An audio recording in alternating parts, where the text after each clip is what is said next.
Regarde-moi un instant, juste un instant, parce que ce que je vais te dire, je ne peux plus le garder pour moi. Ce n'est pas un discours préparé, ni un message comme les autres. C'est une vérité urgente qui brûle dans mon cœur et qui doit atteindre le tien. Tu crois peut-être que tu tombes par hasard sur ces mots, mais rien n'est hasard. Ce moment est une rencontre, une convocation divine, et je dois te parler sans détour. Tu vis avec un vide que personne ne connaît. Tu caches tes blessures derrière ton silence. Tu souris parfois, mais ton sourire tremble. Et je le sais, je suis là maintenant pour te dire ce que tu n'as plus osé entendre. Tu comptes, tu es vu, et Dieu n'a jamais cessé de poser son regard sur toi. Je sais ce que tu ressens, même si tu ne l'avoues à personne. Je sais que tu te reproches sans cesse tes échecs, ces projets qui n'ont pas abouti, ces décisions qui t'ont laissé avec un goût amer. Tu te répètes que tu as gâché ta chance, que tu as tout raté, et cette voix intérieure ne te laisse jamais en paix. Tu portes en toi une culpabilité qui t'écrase, comme si chaque erreur devait être payée 1000 fois. Et pourtant, personne autour de toi ne voit vraiment ce poids. On te croit fort, on te croit debout, mais à l'intérieur tu chancelles. Tu avances, mais ton pas est lourd, comme si tu traînais des chaînes invisibles. Chaque soir, tu t'allonges en te demandant quand tout cela s'arrêtera. Et chaque matin, tu te réveilles avec le même fardeau sur ton cœur. Et tu as fini par croire que c'est ta destinée, que tu es condamné à vivre dans ce cercle d'échecs et de regrets. Mais écoute-moi bien, tu n'es pas condamné. Cette douleur que tu caches n'est pas ton identité. Tu crois peut-être que tu t'es perdu pour toujours, mais laisse-moi te rappeler quelque chose que tu as oublié. Cette personne que tu étais, celle qui rêvait grand, celle qui riait sans se cacher, celle qui regardait la vie avec espoir, elle n'est pas morte, elle vit encore en toi. Elle attend seulement que tu lui redonnes le droit d'exister. Tu te souviens de ces jours où tu parlais avec Dieu comme à un ami, où tu sentais sa présence dans les moindres détails de ta vie. Tu te souviens de cette force qui t'habitait, de cette lumière dans ton regard, de cette paix qui t'accompagnait même dans l'épreuve. Rien de tout cela n'a pas disparu. Tu l'as seulement enfoui sous le poids de tes regrets et de ta tristesse. Ce n'est pas une illusion, ce n'est pas un rêve passé, c'est ton identité, ton vrai toi. Le monde, la douleur et les échecs ont essayé de l'étouffer. Mais cette flamme brûle encore. Elle attend que t'oses croire qu'il est encore temps de renaître. Tu penses peut-être que Dieu s'est éloigné de toi, que ton silence l'a fait partir, que tes erreurs l'ont fait tourner le dos. Mais tu te trompes. Dieu n'a jamais quitté ta vie, pas une seule seconde. Si tu sens aujourd'hui un vide, c'est parce que tu as pris tes distances. Mais la lumière du royaume, elle, est restée là, immuable, fidèle, patiente. Elle n'est pas comme les hommes qui s'en vont quand tu tombes. Elle n'est pas comme ceux qui t'ont tourné le dos quand tu avais besoin d'eux. La lumière du royaume reste. Elle te regarde avec un amour qui ne se mesure pas, un amour qui ne s'éteint jamais. Tu as peut-être cessé de l'appeler, mais la lumière du royaume n'a jamais cessé de te chercher.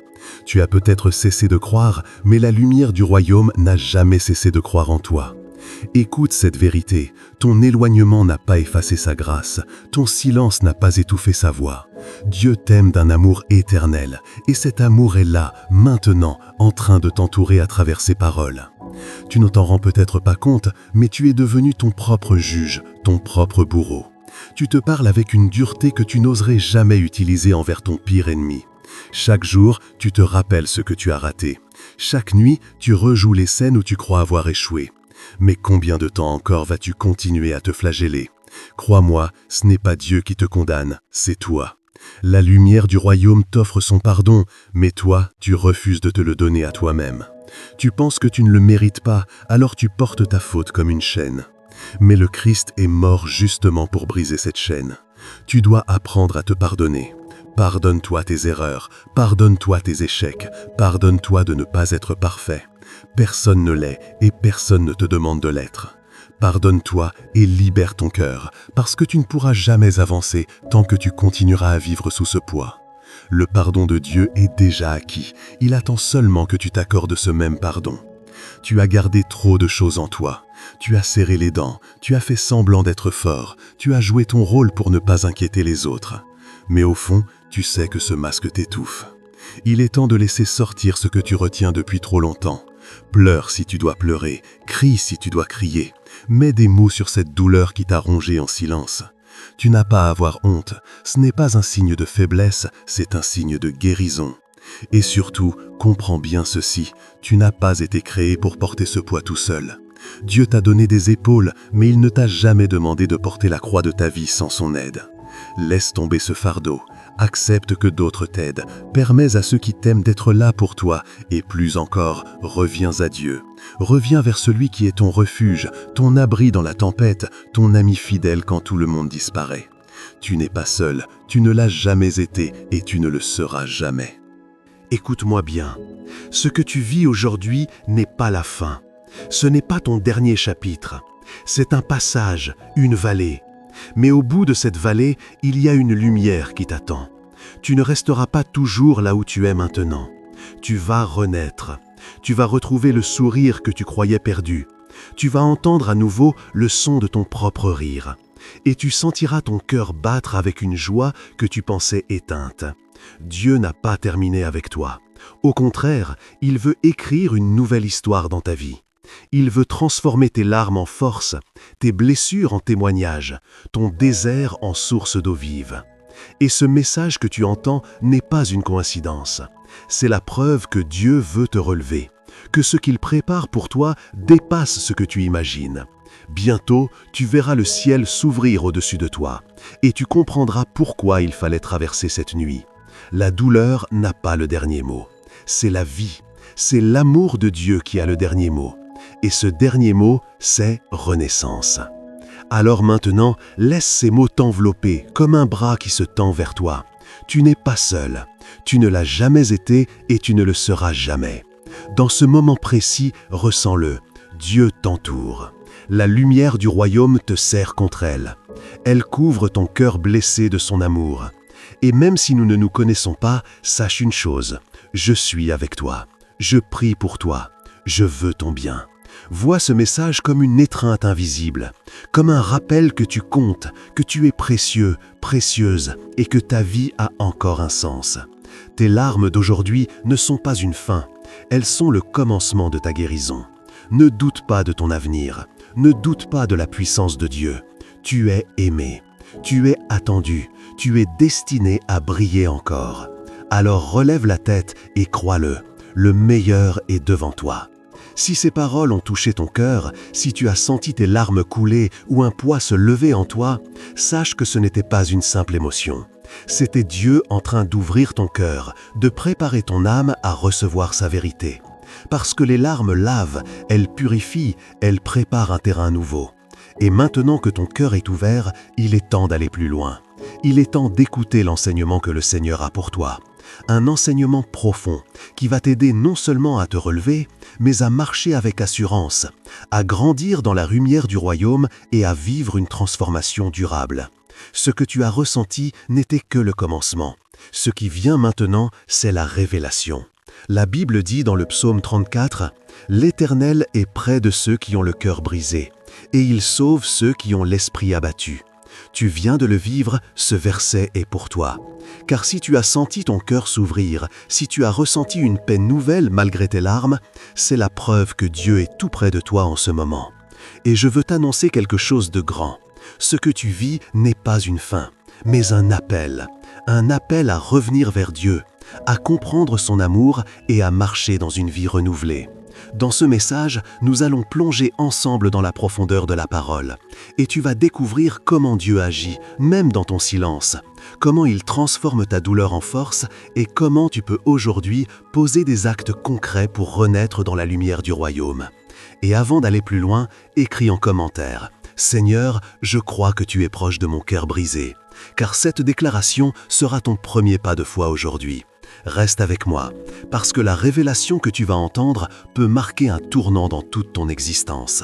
À travers toute la Bible, Dieu a souvent choisi le silence comme langage sacré.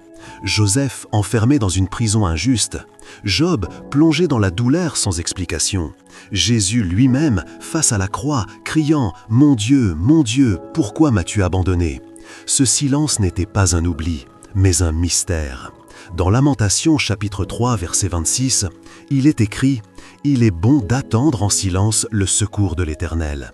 Le silence de Dieu est parfois la plus grande preuve de confiance qu'il t'accorde. Il ne parle pas parce qu'il te forme. Il ne te répond pas tout de suite parce qu'il prépare en toi une profondeur que les mots ne suffisent pas à construire. Ce silence est un berceau, un feu, une école. Et si tu apprends à l'écouter avec foi, il deviendra pour toi un lieu de révélation divine. Le silence de Dieu n'est pas vide. Il est habité de secrets, chargé de sagesse, rempli d'enseignements que seule la foi peut entendre. Dans les lignes qui suivent, je vais te révéler 10 fondements spirituels que Dieu t'enseigne dans ces silences. Si tu les comprends, tu ne verras plus jamais ces silences comme un abandon, mais comme une formation. La première révélation que tu dois comprendre, c'est que le silence de Dieu teste la pureté de ta foi. Quand Dieu se tait, ce n'est pas parce qu'il t'a oublié, mais parce qu'il veut voir si ta foi repose sur sa voix ou sur sa présence. Tant que tu ressens, tu avances. Mais que fais-tu quand tu ne ressens plus rien? Ta foi tient-elle encore debout? Dans 1 Pierre chapitre 1 verset 7, il est écrit « Afin que l'épreuve de votre foi, plus précieuse que l'or périssable, qui pourtant est éprouvé par le feu, ait pour résultat la louange, la gloire et l'honneur lorsque Jésus-Christ apparaîtra. » Le silence de Dieu est une épreuve de feu. Il fait tomber les illusions. Il expose les fondations. Il révèle si tu crois en Dieu ou si tu crois seulement en ses bienfaits. C'est dans l'absence de réponse que ton cœur est mis à nu. Car celui qui aime Dieu uniquement quand Dieu parle n'aime pas vraiment Dieu. Mais celui qui continue de l'aimer dans l'obscurité, dans le désert, dans la solitude, celui-là possède une foi véritable. Abraham n'a pas entendu Dieu pendant des années, et pourtant il a continué à marcher. Joseph n'a pas reçu de rêve en prison, et pourtant il a gardé l'intégrité. Job n'a pas reçu de réponse à ses questions, et pourtant il n'a pas maudit son Créateur. Le silence de Dieu n'est pas un vide, c'est un miroir. Il te montre ce qui est vraiment en toi. Il fait tomber les attentes charnelles et révèle la maturité spirituelle. Ce n'est pas une punition, c'est un passage. Et si tu tiens bon, tu en ressortiras avec une foi qui ne dépend plus des circonstances, mais du caractère de Dieu. Et cette foi-là, le ciel la célèbre, car elle est rare et pure. La deuxième révélation que tu dois comprendre, c'est que le silence de Dieu construit en toi une profondeur que les paroles ne peuvent pas produire. Il y a des choses que Dieu ne peut t'enseigner dans la lumière parce qu'elles ne germent que dans l'ombre. Regarde un arbre. Sa croissance souterraine est silencieuse, invisible, lente. Mais c'est dans cette obscurité que les racines plongent en profondeur. De la même manière, Dieu plante en toi des racines de patience, d'endurance, de sagesse quand il se tait. Le livre des Lamentations, chapitre 3, verset 26, dit « Il est bon d'attendre en silence le secours de l'Éternel. Dieu ne t'a pas mis en pause, il t'a mis en formation. Et cette formation se passe loin du bruit, loin des regards, loin de toute agitation. C'est là qu'il te révèle ce que tu n'aurais jamais cherché en temps de facilité. Dans le silence, tu apprends à distinguer les mouvements de l'esprit dans les détails. Tu apprends à dépendre de la parole écrite plutôt que de la sensation. Il t'apprend à rester, à obéir, à faire confiance. C'est dans le silence que naissent les hommes et les femmes de feu. Moïse a passé 40 ans dans le désert avant d'entendre la voix dans le buisson. David a fui pendant des années dans les grottes avant d'être couronné. Jésus a vécu 30 ans dans l'anonymat avant de révéler sa gloire. Le silence est l'école des prophètes, la matrice des rois, l'atelier des âmes stables. Ne méprise pas cette saison. Dieu est en train de creuser un puits en toi. Et ce puits, plus il est profond, plus il pourra porter d'eau vive. Ce que tu crois être un silence d'abandon est en réalité un silence de fondation. Et quand tu comprendras cela, tu ne prieras plus pour que Dieu te parle, tu prieras pour que Dieu t'approfondisse. La troisième révélation que tu dois comprendre, c'est que le silence de Dieu te protège de ta propre impatience. Tu ne le vois pas, mais parfois Dieu se tait parce que, si tu entendais ce que tu veux entendre, tu irais droit dans une erreur. Son silence est un mur de grâce. Il t'arrête, il freine tes élans, il te garde de tes propres précipitations. Dans Proverbes chapitre 19 verset 2, il est écrit « Le manque de savoir n'est bon pour personne, et celui qui précipite ses pas tombe dans le péché. » Le silence de Dieu n'est donc pas un rejet, c'est un bouclier. Dieu connaît ton cœur. Il sait que parfois, si tu entends ce que tu veux entendre, tu vas le tordre, le manipuler pour justifier ton désir. Alors il se tait. Il te laisse dans l'attente, non pour t'abandonner, mais pour t'éviter de t'auto-détruire. Il veut que tu apprennes à discerner, à peser, à grandir. Le silence ralentit ton âme, et dans ce ralentissement, Dieu te sauve.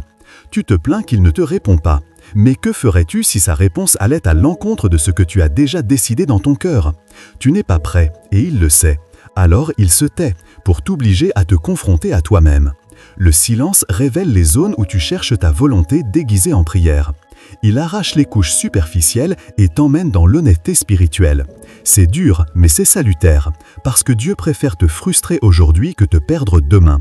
Et si tu apprends à l'accepter, tu découvriras que son silence est une main invisible qui t'empêche de courir vers un piège.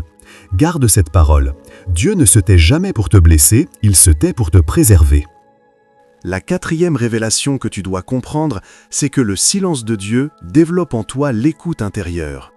Quand Dieu ne parle pas à haute voix, il t'invite à entendre autrement.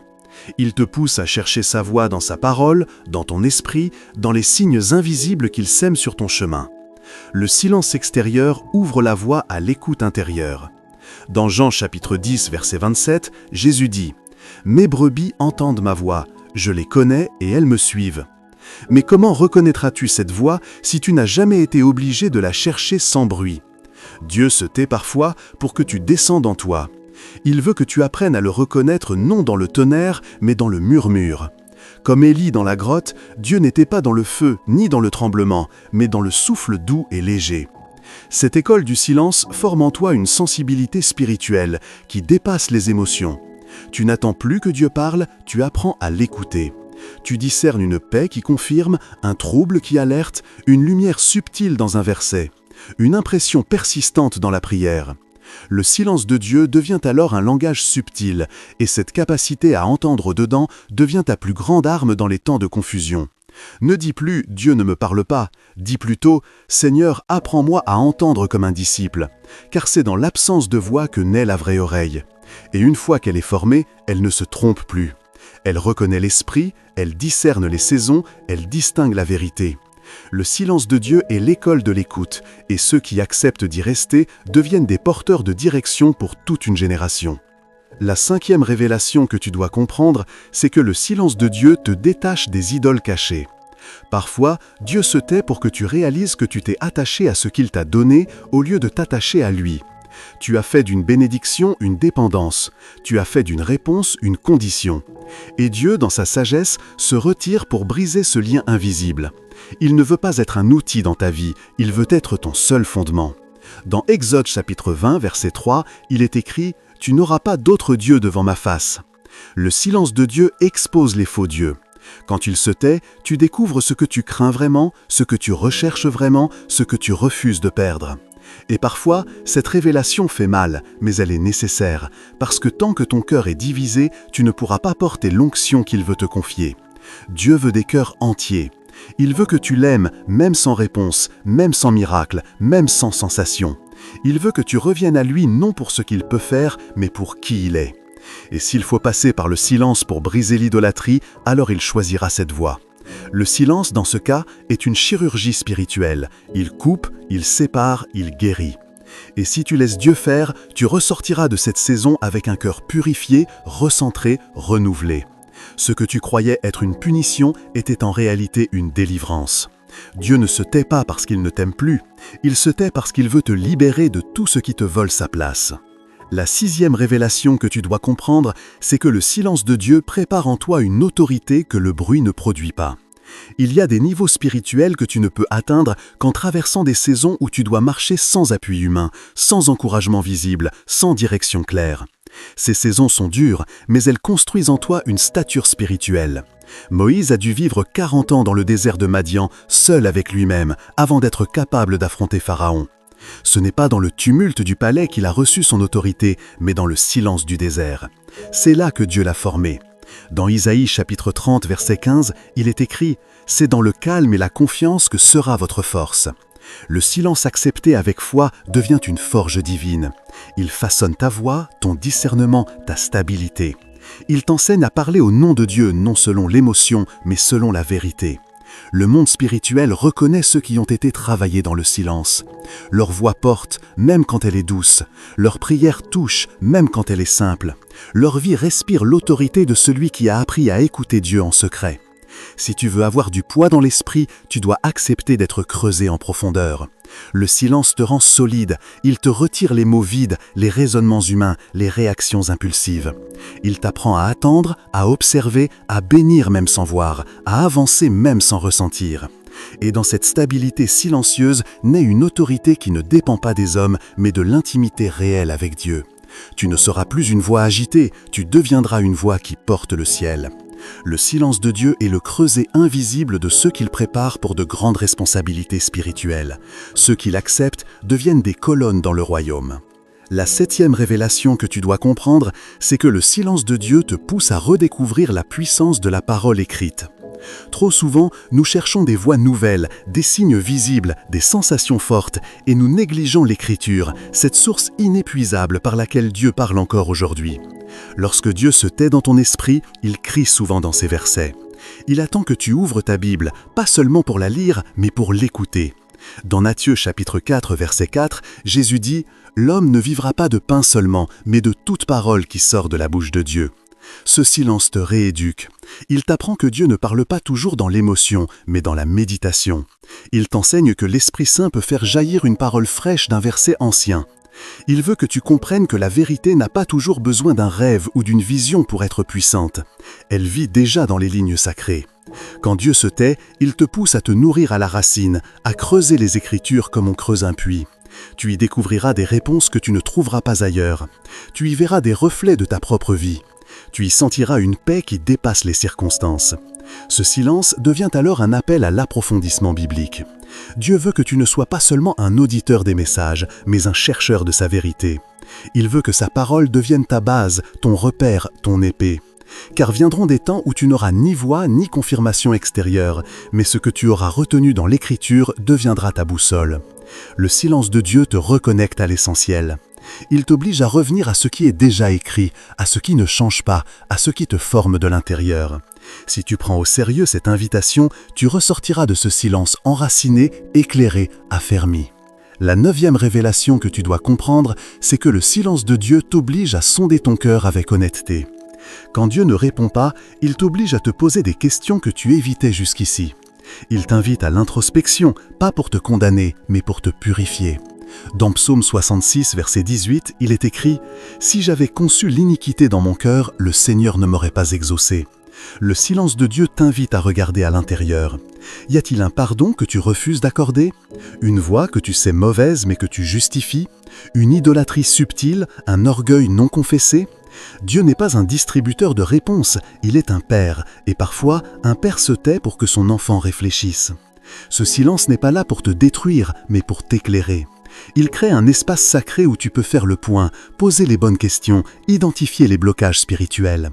Tu découvres alors que certaines prières ne sont pas exaucées non pas à cause de Dieu, mais à cause de ce que tu refuses d'abandonner.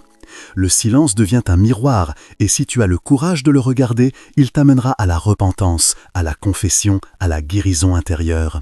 Ce n'est pas agréable, mais c'est libérateur. Dieu se tait parfois pour que tu puisses enfin t'écouter toi-même.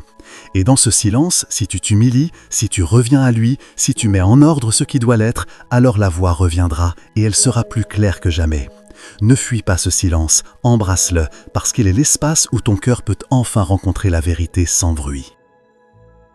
La 9e révélation que tu dois comprendre, c'est que le silence de Dieu t'oblige à sonder ton cœur avec honnêteté. Quand Dieu ne répond pas, il t'oblige à te poser des questions que tu évitais jusqu'ici. Il t'invite à l'introspection, pas pour te condamner, mais pour te purifier.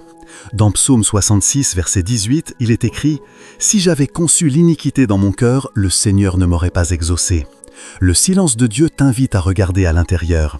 Y a-t-il un pardon que tu refuses d'accorder? Une voix que tu sais mauvaise mais que tu justifies? Une idolâtrie subtile? Un orgueil non confessé? Dieu n'est pas un distributeur de réponses, il est un père, et parfois un père se tait pour que son enfant réfléchisse.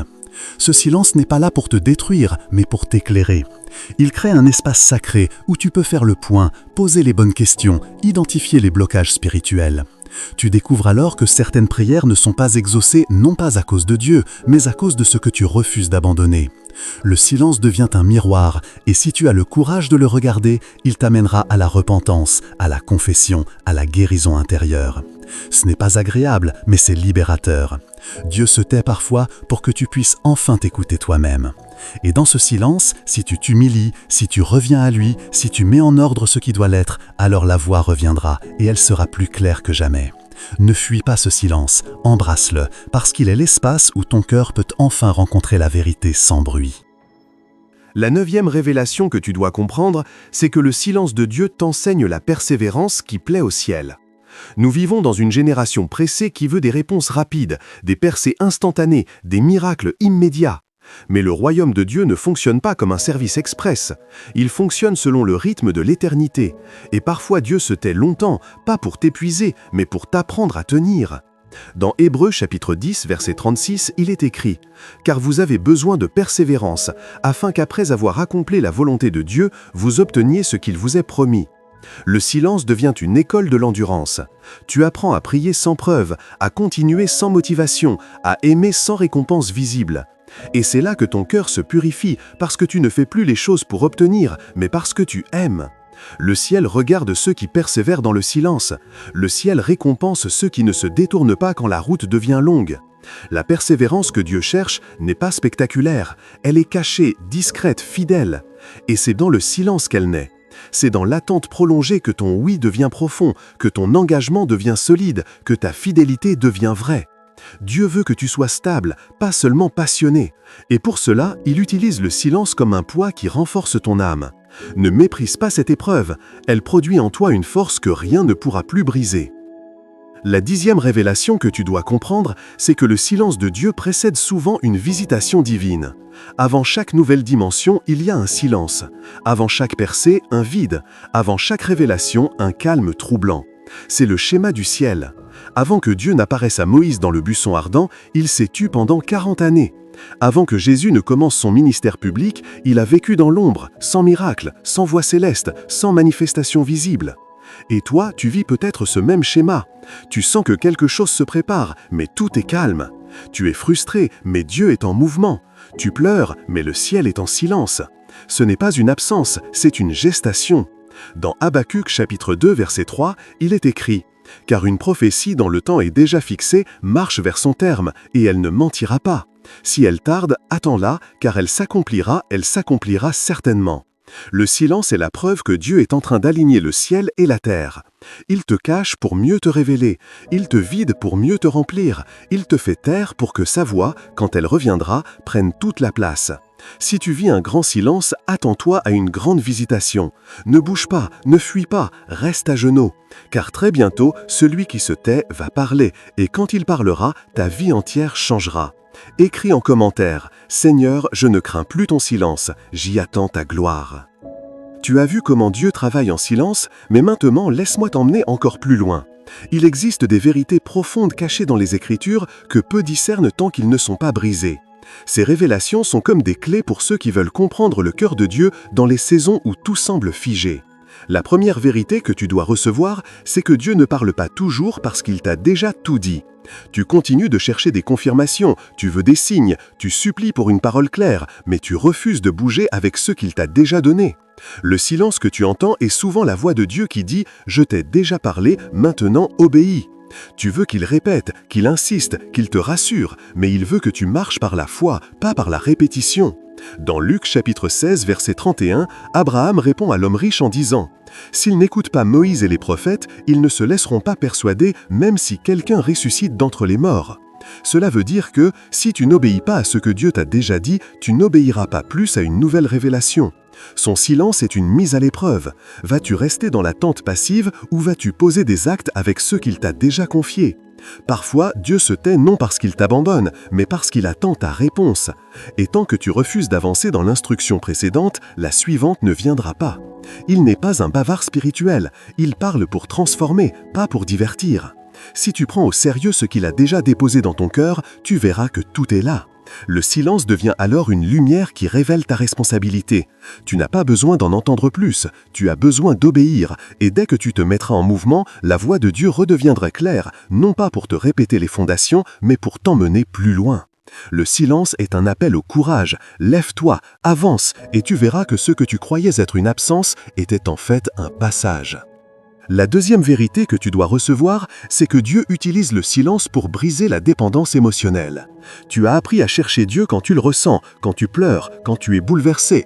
Mais la maturité spirituelle commence quand tu continues de l'adorer, même quand ton cœur est sec. Le silence te détache des sensations pour te connecter à la vérité. Il t'apprend que Dieu est là, même quand tu ne le ressens pas. Dans Jean chapitre 4, verset 23, Jésus dit « Les vrais adorateurs adoreront le Père en esprit et en vérité ». Cela signifie que la vraie adoration n'est pas basée sur les émotions, mais sur la fidélité.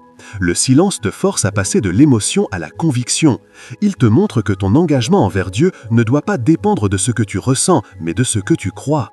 Tant que tu cherches des frissons ou des larmes pour valider sa présence, tu restes immature. Le silence devient une purification. Il vide ton cœur de ses attachements charnels. Il t'amène à une foi plus stable, plus solide, plus ancrée. Ce que tu ressens n'est pas toujours la réalité. Dieu est le même quand ton âme est froide. Il t'aime même quand tu ne le sens pas. Il agit même quand tu crois qu'il est loin. Et c'est dans cette école du silence que tu deviens un vrai disciple, un vrai soldat. Tu ne dépends plus de la pluie, tu creuses un puits. Tu ne dépends plus de l'ambiance, tu construis une intimité durable. Ce silence t'élève vers une foi qui tient même dans le désert. Et cette foi-là, Dieu la chérit, parce qu'elle repose non sur des impressions, mais sur l'alliance. La troisième vérité que tu dois recevoir, c'est que Dieu te conduit vers une confiance sans preuve. C'est facile de faire confiance quand tout fonctionne, quand les prières sont exaucées, quand les portes s'ouvrent. Mais que fais-tu quand rien ne se passe? Quand chaque jour semble identique, quand le ciel reste fermé? C'est là que la vraie confiance se mesure. Le silence de Dieu est une invitation à croire sans voir. Dans Hébreux chapitre 11, verset 1, il est écrit « Or, la foi est une ferme assurance des choses qu'on espère, une démonstration de celles qu'on ne voit pas. » La foi n'est pas un sentiment, c'est une position. Ce que Dieu veut forger en toi dans le silence, c'est une confiance radicale. Une confiance qui dit « Même si je ne vois rien, je sais que Dieu est fidèle. Même si je ne ressens rien, je sais qu'il est là. » Cette posture spirituelle est rare, mais elle est précieuse. Elle transforme ton regard. Tu ne vis plus dans l'attente d'un signe, tu vis dans la certitude d'une présence. Tu ne questionnes plus l'amour de Dieu à chaque silence, tu l'adores parce que tu connais son cœur. Ce silence est un chemin, pas un piège. Il est une école, pas une punition. Et ceux qui acceptent d'y marcher deviennent stables. Ils ne changent pas de position à chaque saison. Ils sont constants, ancrés, paisibles. Dieu veut t'amener là. Il veut que tu sois ferme, pas fragile, que tu sois fidèle, pas instable. Le silence, s'il est bien compris, produit une foi inébranlable. Et cette foi ouvre des portes que le bruit ne pourra jamais ouvrir. La quatrième vérité que tu dois recevoir, c'est que Dieu prépare ta maturité en silence pour ne pas exposer ton immaturité en public. Tu pries pour l'élévation, pour l'appel, pour l'impact. Mais Dieu connaît les recoins de ton âme. Il sait ce que ton cœur ne supporte pas encore. Alors il te cache, il se tait, non pour te punir, mais pour te protéger. Dans Proverbes chapitre 19, verset 2, il est écrit « Le manque de savoir n'est bon pour personne, et celui qui précipite ses pas tombe dans le péché. » Dieu ne veut pas t'envoyer trop tôt. Il ne veut pas que tu tombes sous le poids d'une visibilité que ton caractère ne supporte pas encore. Il veut t'éprouver dans le secret pour que tu sois solide dans la lumière. Le silence devient un cocon. Il t'émone, il t'enseigne, il te creuse. Il révèle les zones fragiles, les intentions tordues, les motivations cachées. Et dans ce processus, il t'élève de l'intérieur. Tu veux être visible, mais lui veut que tu sois vrai. Tu veux servir, mais lui veut que tu sois stable. Le silence te sauve d'un échec prématuré. Il retarde le moment de la manifestation pour que le fruit soit mûr. Ne méprise pas ce temps, accepte-le comme une preuve d'amour. Dieu ne veut pas te voir briller un jour puis disparaître. Il veut te voir durer, influencer, marquer, porter du fruit qui demeure, et pour cela, il se tait, il t'attend, il te forme. La cinquième vérité que tu dois recevoir, c'est que Dieu se tait parfois pour que tu redécouvres le silence comme lieu de rencontre. Tu parles, tu chantes, tu pries, tu demandes, mais as-tu appris à te taire devant Dieu? As-tu déjà cherché sa présence non pour obtenir, mais juste pour rester là? Le silence de Dieu est parfois un appel à ton propre silence. Il veut que tu t'assoies, que tu te calmes, que tu laisses tomber les mots. Dans Psaume 46, verset 11, il est écrit « Arrêtez et sachez que je suis Dieu ». Ce n'est pas une suggestion, c'est un ordre. Arrête-toi, respire, écoute. Dieu veut t'enseigner une intimité sans bruit.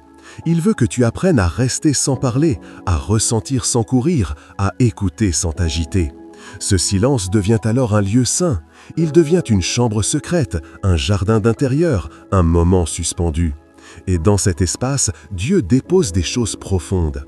Tu reçois des impressions, des directions, une paix inexpliquée. Ce que tu cherchais par le bruit, tu le reçois dans le repos. Le silence de Dieu est un appel à la contemplation. Il veut t'arracher au rythme du monde pour te reconnecter à son cœur. C'est dans le silence que les grandes décisions se prennent, que les fardeaux tombent, que l'âme s'apaise. Et si tu réponds à cet appel, tu verras que Dieu n'est jamais aussi proche que lorsqu'il ne dit rien. La 6e vérité que tu dois recevoir, c'est que le silence de Dieu prépare une obéissance plus profonde. Tant que Dieu parle à chaque détour, tu peux obéir par réaction. Mais quand il se tait, tu apprends à obéir par choix. Le silence révèle si ton obéissance dépend de ses rappels ou de ta soumission. Dans Matthieu chapitre 7, verset 24, Jésus dit « Quiconque entend ces paroles que je dis et les met en pratique sera semblable à un homme prudent qui a bâti sa maison sur le roc. » Mettre en pratique sans nouvelle instruction, c'est faire confiance à ce qui a déjà été dit. C'est rester fidèle à la dernière parole reçue, même quand le ciel semble muet. Dieu veut que ton obéissance devienne un style de vie, pas une réponse émotionnelle. Le silence développe cette posture. Il t'entraîne à marcher droit sans être constamment poussé. Il t'apprend à faire le bien sans encouragement, à persévérer sans nouvelles promesses. Ce silence est une école de constance. Il construit des fils obéissants, pas des serviteurs instables. Il forme en toi une fidélité durable. Tu ne fais pas parce que tu ressens, tu fais parce que tu sais que Dieu est digne. Cette obéissance-là est rare, mais elle réjouit le cœur du Père. Car il sait alors qu'il peut t'envoyer sans que tu trahisses sa voix. Il peut t'utiliser sans que tu t'exaltes. Le silence façonne des obéissances solides, des bâtisseurs fidèles, des adorateurs matures. Et si tu acceptes cette école, tu verras que l'obéissance devient non un effort, mais une nature. Tu deviens obéissant même dans le silence, même dans la fatigue, même dans l'incompréhension. Et c'est là que Dieu t'élève, car il sait que ton cœur lui appartient, parole ou non. La 7e vérité que tu dois recevoir, c'est que le silence de Dieu permet de purifier ton intention de prière. Quand tu pries sans obtenir, tu es obligé de faire face à ta vraie motivation. Pourquoi cherches-tu Dieu? Pour être exaucé ou pour l'aimer? Pour obtenir quelque chose ou pour demeurer avec lui? Le silence démasque les prières intéressées. Il creuse, il expose, il éclaire.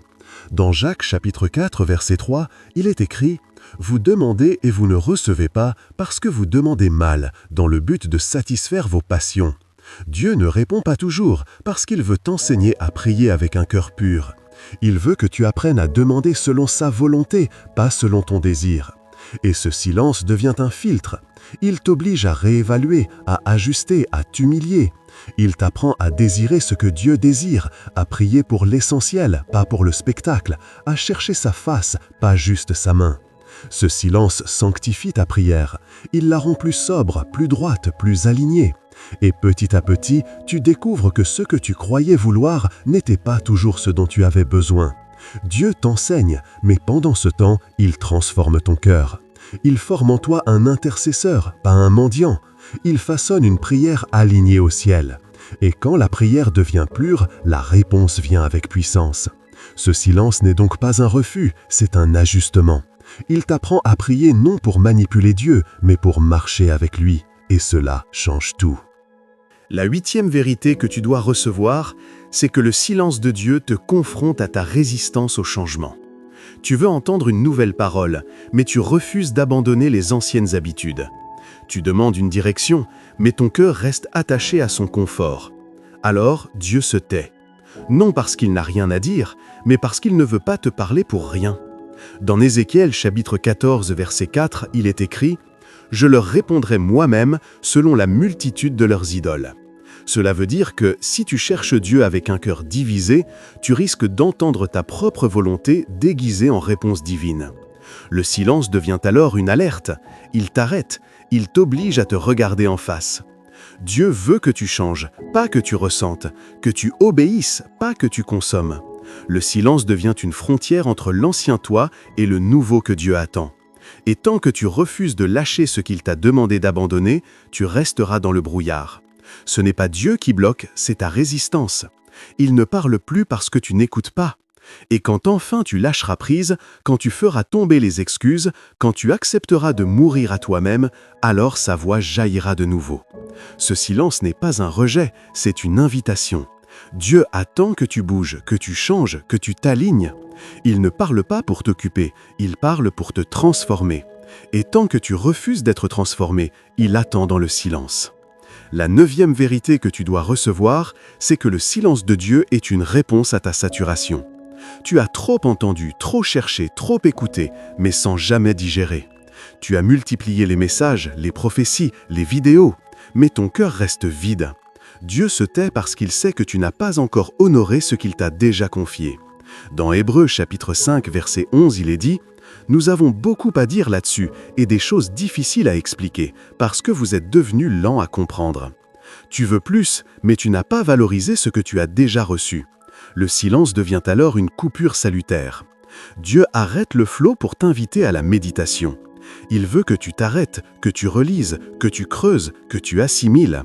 Le silence n'est pas une punition, c'est un appel à la maturité. Il te dit « Tu as assez entendu, maintenant vis-le ». Il te retire le bruit pour que tu retrouves la substance.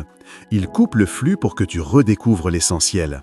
Si tu prends au sérieux cette pause, tu verras que Dieu t'ouvre à une profondeur que les mots seuls n'atteignent pas. Mais si tu cours encore vers la prochaine parole sans appliquer la précédente, tu resteras vide, instable, dispersé. Dieu veut que tu digères, pas que tu consommes. Il veut que tu transformes, pas que tu collectionnes. Le silence devient alors un acte d'amour. Il te protège de la saturation. Il te rend sobre, il te ramène à l'écoute véritable. La 10e vérité que tu dois recevoir, c'est que le silence de Dieu est souvent le prélude d'une visitation. Avant chaque tournant divin, il y a une accalmie. Avant chaque manifestation, un calme pesant. Tu pries, tu cries, tu attends, mais tout semble figé. Tu te crois oublié, mais le ciel se prépare. Dans Malachie, chapitre 3, verset 1, il est écrit « Voici, j'enverrai mon messager, il préparera le chemin devant moi. Et soudain entrera dans son temple le Seigneur. » Ce soudain est précédé d'un silence. Dieu ne te prévient pas toujours, il agit quand tu t'y attends le moins. Et plus le silence est long, plus l'intervention est puissante. Il te vide pour mieux te remplir. Il te fait taire pour que sa voix ait toute la place. Il te cache pour te révéler. Ce silence est une enceinte divine, une salle d'attente céleste. Et si tu y restes fidèle, tu verras la gloire. Ce n'est pas la fin, c'est l'annonce d'un commencement. Tu as entendu la profondeur du silence de Dieu. Tu sais maintenant que ce silence travaille, révèle, transforme. Mais à quoi cela sert si tu ne fais rien avec cette révélation? Ce que Dieu t'a montré doit maintenant devenir une décision. Voici les actes spirituels que tu dois poser pour passer de la compréhension à la transformation. Le premier acte que tu dois poser pour traverser le silence de Dieu avec foi, c'est d'attendre à rester fidèle à ton lieu secret, même quand tu n'y ressens rien. Il est facile de prier quand la présence de Dieu est tangible, quand les larmes coulent, quand les paroles jaillissent toutes seules. Mais la fidélité se mesure dans la sécheresse. Ce que tu construis dans ton intimité avec Dieu ne doit pas dépendre de l'émotion du moment, mais de la conviction de ton alliance. Jésus dit dans Matthieu chapitre 6, verset 6, « Mais toi, quand tu pries, entre dans ta chambre, ferme ta porte et prie ton Père qui est là dans le lieu secret. Et ton Père qui voit dans le secret te le rendra. » Le Père est là, même quand tu ne le sens pas. Le Père voit, même quand toi tu ne vois rien. Et c'est là que ton engagement est purifié. C'est là que ton feu intérieur devient véritable. Tu dois poser cet acte, continuer de chercher Dieu jour après jour, même si ton âme reste silencieuse. Parce que dans cette constance, Dieu construit en toi un autel stable. Tu deviens un homme, une femme de prière, non à cause de ce que tu ressens, mais à cause de ce que tu crois. Et ce genre de foi ébranle les cieux. Ne laisse pas l'absence de sensation voler ton rendez-vous avec Dieu. Tu n'as pas besoin de tout ressentir pour que tout soit réel. Ce qui est invisible est souvent ce qui dure. Reste fidèle à ton lieu secret, car ce que Dieu prépare là, personne ne pourra te l'arracher. La fidélité dans le silence ouvre des portes que les cris dans le bruit n'atteignaient jamais. Le deuxième acte que tu dois poser pour sortir transformé du silence de Dieu, c'est de sanctifier tes pensées dans l'attente. Le silence extérieur crée du bruit intérieur. Ton esprit se met à inventer des scénarios, à nourrir des doutes, à imaginer des jugements divins qui n'existent pas. Tu crois que Dieu t'en veut, qu'il est fatigué de toi, qu'il a tourné la tête, et ces pensées deviennent des prisons. C'est pourquoi tu dois veiller à la pureté de ton raisonnement. Dans Romains chapitre 12, verset 2, Paul écrit « Soyez transformés par le renouvellement de l'intelligence, afin que vous discerniez quelle est la volonté de Dieu. » Si tu ne renouvelles pas ton intelligence, le silence devient un terrain fertile pour le mensonge. Tu dois refuser les pensées de rejet, les idées de condamnation, les voix accusatrices qui parlent à la place de Dieu. Comment? En méditant la parole, en proclamant ce que Dieu a dit, même quand il ne dit rien de nouveau, en gardant ton esprit aligné à la vérité, pas à ton humeur. Ce n'est pas parce que tu te sens abandonné que tu l'es, ni parce que tu ne comprends pas que Dieu ne travaille pas. Tu dois choisir chaque jour de te positionner. Je refuse d'accuser Dieu, je refuse de croire aux mensonges, je choisis de garder confiance même sans réponse. Ce travail intérieur est essentiel. Tu ne peux pas contrôler le silence de Dieu, mais tu peux gouverner tes pensées. Et celui qui règne sur ses pensées dans le silence deviendra un pilier dans la tempête.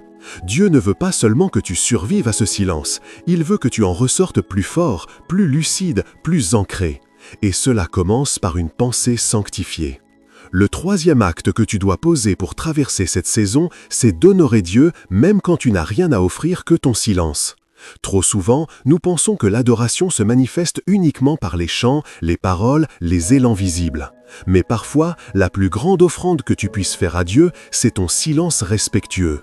Dans Habacuc chapitre 2 verset 20, il est écrit « L'Éternel est dans son saint temple, que toute la terre fasse silence devant lui ».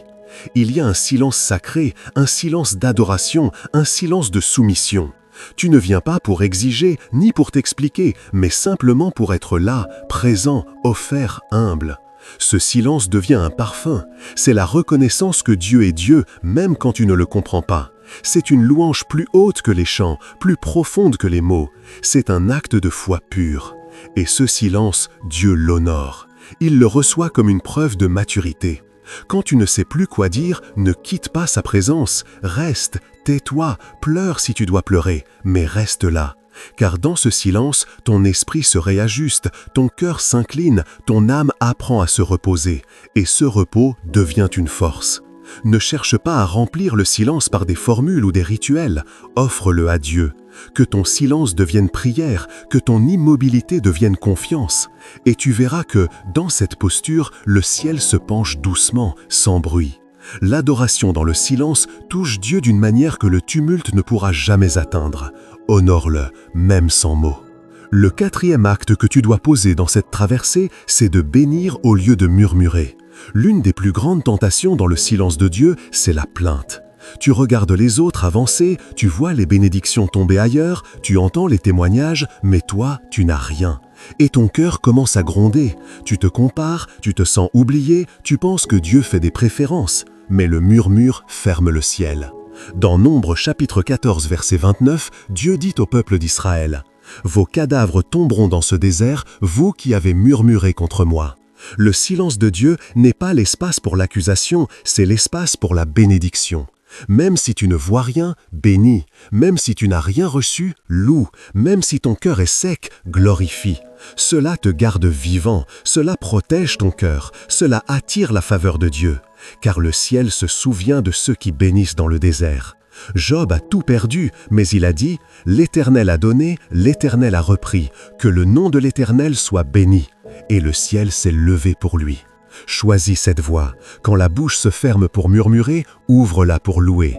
Quand l'ennemi t'invite à l'amertume, réponds par la reconnaissance. Tu ne bénis pas Dieu parce que tout va bien, tu bénis Dieu parce qu'il est digne. Et cette attitude change tout. Elle fait du silence un lieu d'adoration, du désert un lieu de visitation. Bénis-le, même maintenant, même sans rien. Le cinquième acte que tu dois poser, c'est de t'ouvrir à la communauté dans ton silence. Tu crois que personne ne peut comprendre, tu penses que ton combat est unique, tu préfères te taire, t'isoler, souffrir seul. Mais cette solitude nourrit la douleur. Dieu a créé le corps de Christ pour briser l'isolement. Dans Galates chapitre 6 verset 2, il est écrit « Portez les fardeaux les uns des autres, et vous accomplirez ainsi la loi de Christ ». Le silence de Dieu ne signifie pas que tu dois t'enfermer. Au contraire, c'est souvent dans la communauté fraternelle que tu entendras Dieu à travers un frère, une sœur, un geste, une prière. Tu n'as pas à tout expliquer, tu n'as pas besoin d'être compris en entier, mais tu peux être entouré, soutenu, porté. Tu peux partager ton silence avec d'autres croyants matures qui sauront rester avec toi sans te juger. Il y a des silences qu'il ne faut pas porter seul. Dieu veut t'apprendre que son corps, c'est aussi sa voix. Ne méprise pas les relations spirituelles, ouvre-toi, cherche une oreille, laisse quelqu'un prier avec toi, intercéder pour toi, jeûner avec toi. Le silence devient plus léger quand il est partagé. Ne te cache plus, ton cœur a besoin d'oxygène et l'amour fraternel est ce souffle qui te gardera vivant. Écris en commentaire « Je ne veux plus affronter le silence seul, je choisis d'avancer avec ce que Dieu m'a donné ». Le 6e acte que tu dois poser pour sortir vivant du silence de Dieu, c'est d'apprendre à discerner les petits signes invisibles de sa présence. Tu attends une parole forte, une révélation spectaculaire, une visitation puissante. Mais Dieu murmure souvent dans les détails. Dans 1 Roi chapitre 19 verset 12, on découvre que Dieu n'était ni dans le vent violent, ni dans le tremblement de terre, ni dans le feu, mais dans un murmure doux et léger. Et si Dieu, dans ton silence, te parlait autrement, par un geste d'amour inattendu, par une paix inexpliquée, par un verset qui revient, par un rêve, par la fidélité d'un ami? Tu veux entendre Dieu avec des éclairs, mais il est là dans la brise, il est là dans la constance, il est là dans la simplicité. Ouvre les yeux, sois attentif, retiens ton agitation. Le ciel ne crie pas toujours, mais il parle toujours. Et si tu ne t'entraînes pas à discerner le subtil, tu passeras à côté de l'essentiel. Dieu veut te rendre sensible, réceptif, formé. Il veut que tu deviennes un adorateur capable de reconnaître sa voix dans le calme, dans l'ordinaire, dans le rien apparent. Ce 6e acte est un appel à l'humilité. Accepte que Dieu ne parle pas selon ton agenda. Il se révèle selon sa pédagogie. Et plus tu apprends à l'écouter dans le presque rien, plus tu le découvriras dans tout. Le silence devient alors une école et toi un élève attentif. Il ne s'agit pas de forcer Dieu à parler comme tu veux, mais de t'éduquer à entendre comme il parle. Et cette capacité te rendra inébranlable même dans les tempêtes à venir, car tu sauras que Dieu est là même sans bruit. Le 7e acte que tu dois poser, c'est de reconsidérer tes motivations profondes devant Dieu. Le silence te confronte à toi-même. Pourquoi pries-tu? Pourquoi demandes-tu ce que tu demandes? Est-ce pour la gloire de Dieu ou pour ton confort personnel? Jacques, chapitre 4, verset 3 dit « Vous demandez et vous ne recevez pas, parce que vous demandez mal, dans le but de satisfaire vos passions. » Le silence de Dieu est parfois une purification, une invitation à revoir le pourquoi de ta foi. Tu veux que Dieu parle, mais es-tu prêt à l'écouter s'il te dit ce que tu ne veux pas entendre? Tu veux une réponse, mais es-tu prêt à obéir, même si cette réponse te brise? Ce moment de silence devient alors un miroir. Il révèle ton impatience, ton égoïsme, ton attachement à des bénédictions plus qu'à Dieu lui-même. Et c'est là que tu dois faire un choix. Chercher Dieu pour ce qu'il est, pas pour ce qu'il donne. Ton amour est-il conditionnel? Ton adoration dépend-elle de sa voix ou de sa personne? Le silence te demande d'aimer sans retour immédiat, de persévérer sans assurance visible, de te tenir devant Dieu vulnérable, sincère, dépouillé. Et cette posture change tout. Car quand tes motivations sont purifiées, tes prières s'alignent. Et quand tes prières s'alignent, le ciel se rouvre. Pose-toi cette question aujourd'hui. Qu'est-ce que le silence de Dieu révèle dans mes désirs? Et que suis-je prêt à abandonner pour retrouver sa présence? Le 8e acte que tu dois poser, c'est de transformer ta douleur en offrande. Tu souffres, tu te sens incompris, le silence t'épuise. Mais cette souffrance, ne la gaspille pas, offre-la. Ne la garde pas pour pleurer seul, ne la maudis pas, transforme-la. Paul dit dans Romains chapitre 12 verset 1, dit « Offrez vos corps comme un sacrifice vivant, saint, agréable à Dieu, ce sera de votre part un culte raisonnable. » Ce n'est pas seulement ton chant que Dieu veut, c'est ta souffrance sanctifiée. Quand tu viens devant Dieu, dis-lui Seigneur, je ne comprends rien, mais j'offre ma douleur. Que cette souffrance devienne louange, que cette attente devienne adoration, que cette cicatrice devienne témoignage. Et tu verras que ton feu intérieur changera. Ce qui devait te briser va t'élever. Ce qui devait te tuer va t'enseigner. Dieu n'a jamais promis une route sans larmes, mais il a promis de transformer les larmes en source. Psaume 84, verset 6. Lorsqu'ils traversent la vallée de Baca, ils en font une source. La vallée de Baca, c'est la vallée des larmes. Mais ceux qui la traversent avec Dieu la transforment en bénédiction. Ne cache plus ta douleur, ne la laisse pas devenir amertume. Offre-la, confie-la, consacre-la, et Dieu la sanctifiera. Le 9e acte que tu dois poser, c'est de proclamer la fidélité de Dieu. Même au milieu du flou, tu ne vois rien, tu ne ressens rien, tu ne comprends rien, mais tu peux déclarer que Dieu est fidèle. Cette déclaration n'est pas une illusion, c'est un ancrage. David dit dans Psaume 89, verset 2, « Je chanterai toujours les bontés de l'Éternel. Ma bouche fera connaître ta fidélité d'âge en âge. » Ce n'est pas quand tout va bien qu'on découvre la fidélité de Dieu, c'est quand tout semble s'effondrer et qu'on continue de chanter. La proclamation est un acte prophétique. Tu choisis de parler la vérité même quand les circonstances la contredisent. Tu choisis de dire « Mon Dieu ne m'a pas abandonné. Il est fidèle, il est bon, il est là. » Et ce choix brise l'atmosphère du doute. Ce choix ouvre une porte. Ce choix prépare ton cœur à recevoir. N'attends pas que la réalité change pour proclamer la fidélité de Dieu. C'est ta proclamation qui changera ta réalité. Plus tu déclares, plus ton âme s'aligne. Plus tu confesses sa fidélité, plus tu t'en souviens. Et dans ce souvenir, tu retrouves la force de continuer. Dieu n'a jamais laissé tomber, et il ne commencera pas maintenant. Rappelle-toi ces miracles passés. Proclame-les, chante-les, même à voix basse, même dans les larmes. Et tu verras que cette fidélité proclamée deviendra une vérité manifestée. Le 8e acte que tu dois poser, c'est de transformer ta douleur en offrande. Tu souffres, tu te sens incompris, le silence t'épuise. Mais cette souffrance, ne la gaspille pas, offre-la. Ne la garde pas pour pleurer seul, ne la maudis pas, transforme-la. Paul dit dans Romains chapitre 12, verset 1, « Offrez vos corps comme un sacrifice vivant, saint, agréable à Dieu, ce sera de votre part un culte raisonnable. » Ce n'est pas seulement ton chant que Dieu veut, c'est ta souffrance sanctifiée. Quand tu viens devant Dieu, dis-lui « Seigneur, je ne comprends rien, mais j'offre ma douleur. » Que cette souffrance devienne louange, que cette attente devienne adoration, que cette cicatrice devienne témoignage. Et tu verras que ton feu intérieur changera. Ce qui devait te briser va t'élever. Ce qui devait te tuer va t'enseigner. Dieu n'a jamais promis une route sans larmes, mais il a promis de transformer les larmes en source. Psaume 84, verset 6. Lorsqu'ils traversent la vallée de Baca, ils en font une source. La vallée de Baca, c'est la vallée des larmes, mais ceux qui la traversent avec Dieu la transforment en bénédiction. Ne cache plus ta douleur, ne la laisse pas devenir amertume. Offre-la, confie-la, consacre-la, et Dieu la sanctifiera. Le 9e acte que tu dois poser, c'est de proclamer la fidélité de Dieu. Même au milieu du flou, tu ne vois rien, tu ne ressens rien, tu ne comprends rien, mais tu peux déclarer que Dieu est fidèle. Cette déclaration n'est pas une illusion, c'est un ancrage. David dit dans Psaume 89, verset 2, « Je chanterai toujours les bontés de l'Éternel.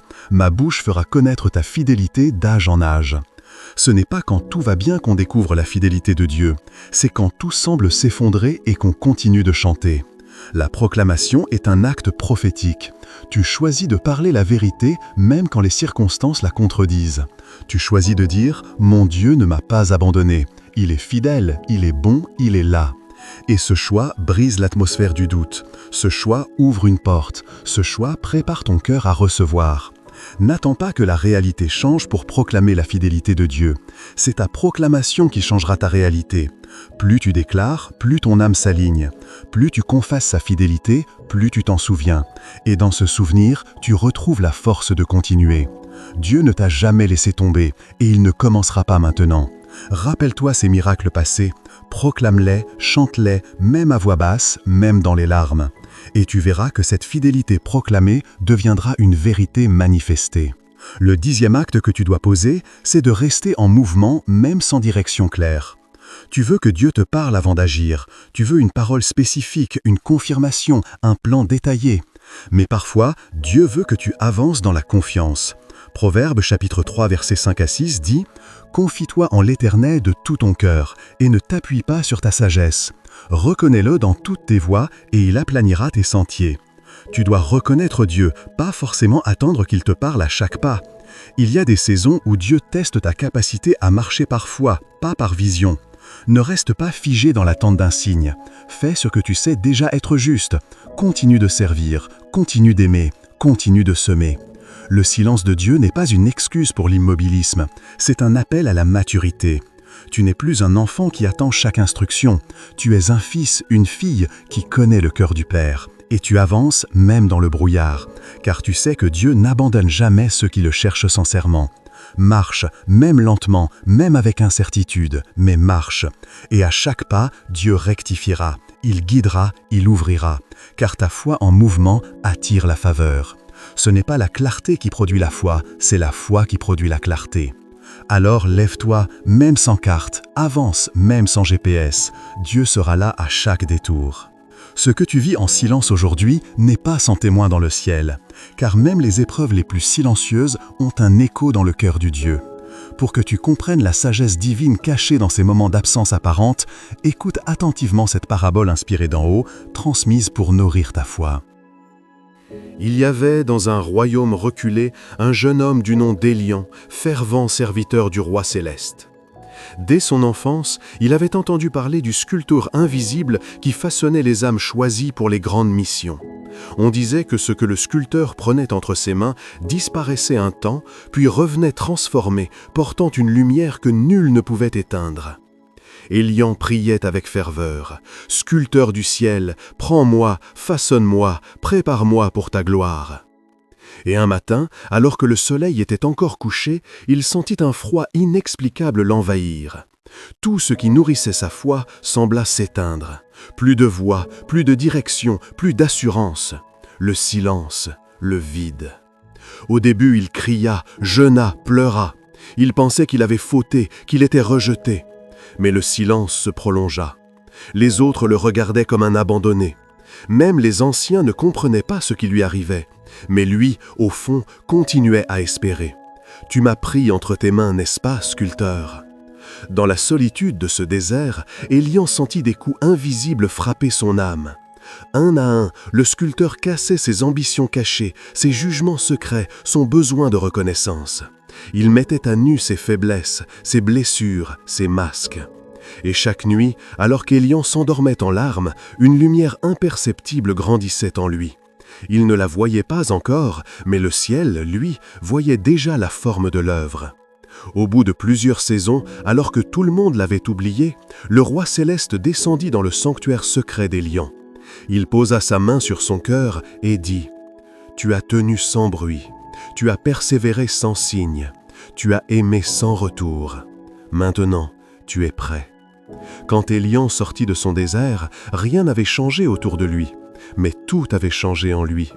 Sa parole était remplie d'une autorité douce, son regard perçait les cœurs, sa paix résistait à toute tempête. Et tous ceux qui l'avaient vu disparaître commencèrent à venir vers lui pour comprendre. Que t'est-il arrivé? Il souriait simplement.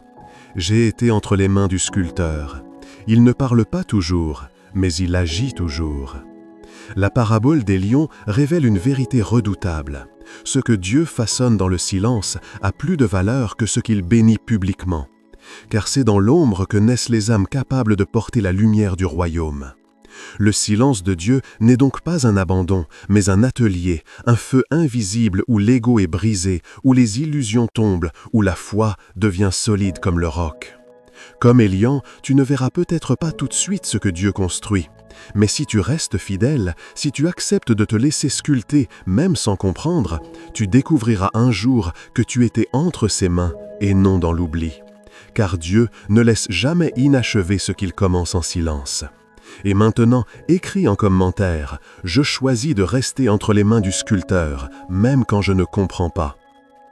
Tu es peut-être encore en train d'attendre.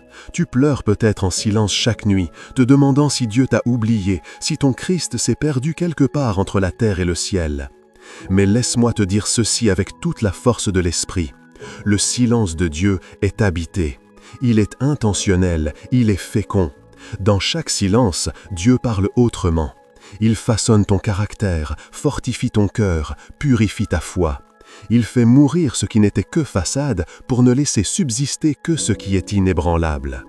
Ce que Dieu construit pendant ton attente ne sera jamais superficiel. Ce sera quelque chose que personne ne pourra voler, que personne ne pourra souiller. Comme Job, comme Joseph, comme David, tu es en formation divine. Et ceux qui acceptent d'être formés dans l'ombre seront élevés dans la lumière du royaume au moment exact prévu par le Père. Ne cours plus après des preuves, ne supplie plus pour un bruit. Marche avec foi, même dans le silence. C'est là que la vraie foi respire. Si ce message a parlé à ton cœur, prends 1 minute pour t'abonner à cette chaîne. Ici, nous avançons dans la foi, pas à pas, guidés par la parole. Clique sur j'aime si tu as été touché et surtout, partage cette vidéo avec quelqu'un qui pleure en silence. Tu n'imagines pas à quel point ton geste peut devenir une semence d'espoir. Et reste encore quelques minutes, car je vais maintenant prier pour toi, une prière longue et profonde qui parlera à ton âme là où les mots humains ne suffisent plus. Je vais maintenant prier pour toi, une prière que j'ai portée dans mon esprit pendant que j'écrivais ce message. Elle n'est pas préparée, elle est insufflée. Laisse ton cœur s'ouvrir et reçois chaque mot comme si Dieu lui-même déposait sa main sur ta vie. Seigneur, je te bénis pour la vie de cette personne qui écoute ma voix en ce moment. Je ne connais pas son nom, je ne connais pas ses combats, mais toi, tu l'as toujours connu. Tu l'as vu naître, tu l'as vu tomber, tu l'as vu se relever. Et même lorsqu'elle pensait que tu étais loin, toi, tu étais déjà là. Silencieux, mais présent, caché, mais actif, patient, mais jamais absent. Je t'élève cette âme que le monde a peut-être rejetée, ignorée, oubliée, mais que toi, tu as choisie.